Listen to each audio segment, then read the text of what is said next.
It was a crazy, crazy, crazy, crazy day on Capitol Hill as rock legend Gene Simmons of KISS testified before Congress. Dr. Love had the halls of Congress looking like D.C. Rock City as he came into the Senate with his typically iconic style. There he is in the Senate subway. He was there for a really important matter. He was actually there to advocate for better pay for musicians in the age of digital music. This is a career path that he warned lawmakers is now harder to pursue than ever before. And joining us now, I'm so happy to say, is the rock legend himself, Gene Simmons. Thank you so much for coming on the show, Gene. Always love talking with you. But it's good to see you, my friend. Thank you. So I want to focus on what you were specifically testifying about yesterday with regards to royalties from radio plays. Explain to our viewers what that argument is and what you are hoping lawmakers took away from your remarks. Congress must pass a bill called the American Music Fairness Act. American music. We invented rock and roll, blues, hip hop, country and western, jazz, all of it. It comes from here. America's music is the music of the planet.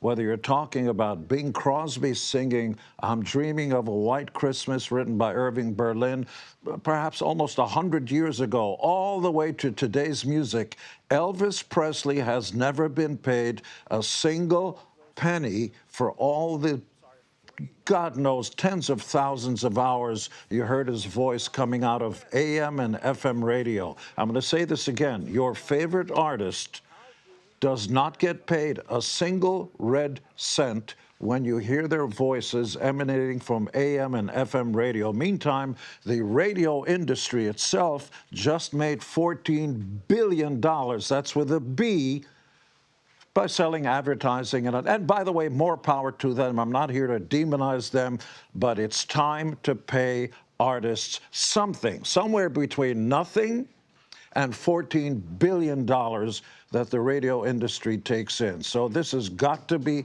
this is a loophole that's got to be filled. Not so much for me, I'm doing okay, I make a living, but all the new artists, every little one of those pennies helps them survive. For God's sakes, our children and our children's children are gonna be tomorrow's stars, which means the world's stars. Let's give them a chance. Right now, if their songs are played on AM and FM, they're getting zippo, zero.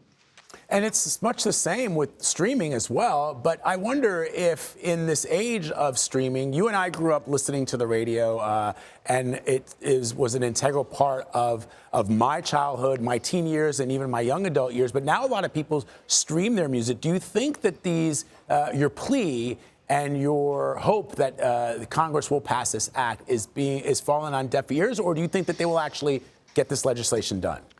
I had the pleasure to meet the Speaker of the House, some FaceTime, and Senator Marsha Blackburn, and also Mr. Schiff on the Democratic Party. They are aligned with the idea that this has got to be fixed.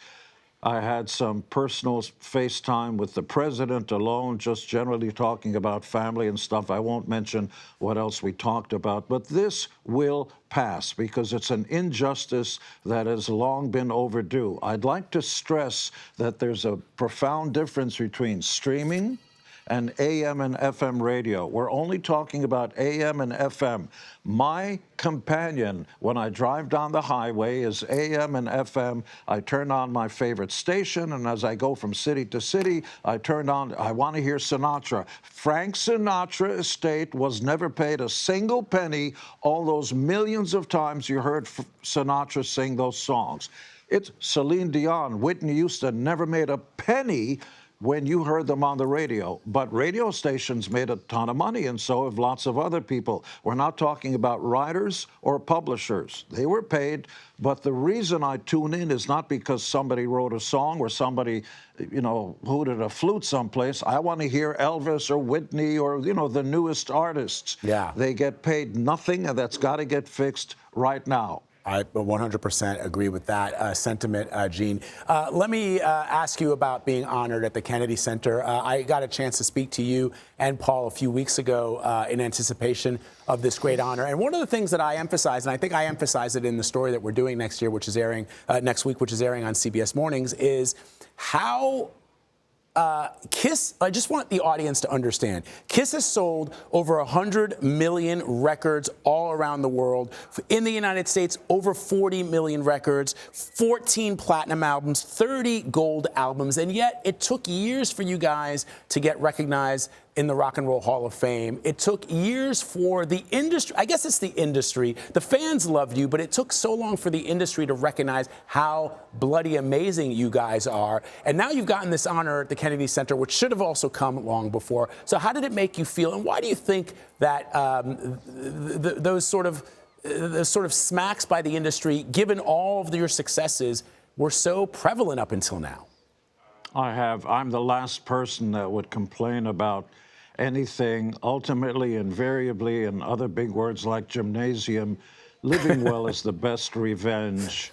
I have no complaints about anything. Ever since my mother and I came here as legal immigrants, because there is a difference. We waited years to come to America. Once I stepped off the plane as an 8.5-year-old kid with my mother, there's nothing to complain about. I know there are all kinds of problems, but anywhere and everywhere in the world. But in this country, you can be a first-generation immigrant who learns to speak the language, learns the culture, assimilates, and doesn't push their particular point of view too hard, and the sky's the limit. You can just become anything, and there's just no limit.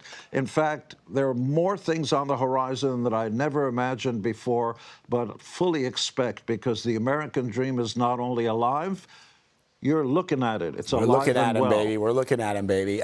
Gene Simmons, always great to talk with you. You are the child of Holocaust survivors, and yet, you know, do people don't know that you speak? You say, yeah, of course, KISS is America. You are America. But how's your Hungarian?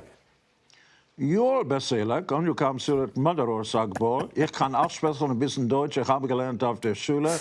Hashem Sheli Chaim, Dalati B'Chayv. I speak a few languages. I love it. even a little Japanese. Vlad, what's your background? Which country? My mother's family is from Haiti. My father's family is from French, and I still have my mother language, French. I still speak it. Well, I speak a few French words, but I don't want to go beyond "doué l'amour de ma vie." But that's another story. C'est génial another time. déjà. Merci beaucoup, Gene. I appreciate you so much, my friend. Thank you very much.